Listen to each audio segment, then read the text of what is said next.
AI గురించి ఎన్నోసార్లు మాట్లాడుకున్నాం. అది ఎంత డేంజరో చెప్పుకుంటూనే ఉన్నాం. ఏఐ వల్ల ఉపయోగాలు కూడా ఉన్నాయి.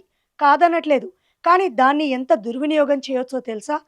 మీకు తెలుసో లేదో కానీ ప్రతి దాంట్లో లూప్ హోల్స్ వెతికి దాన్ని ఎంత దరిద్రంగా వాడొచ్చో మన వాళ్ళకైతే చాలా బాగా తెలుసు.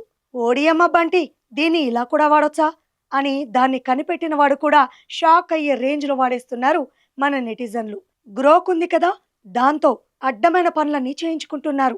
అమ్మాయిలు, మహిళల ఫోటోలను అతి నీచంగా ఎడిట్ చేస్తూ పైశాచిక ఆనందం పొందుతున్నారు కొందరు బద్మాష్లు.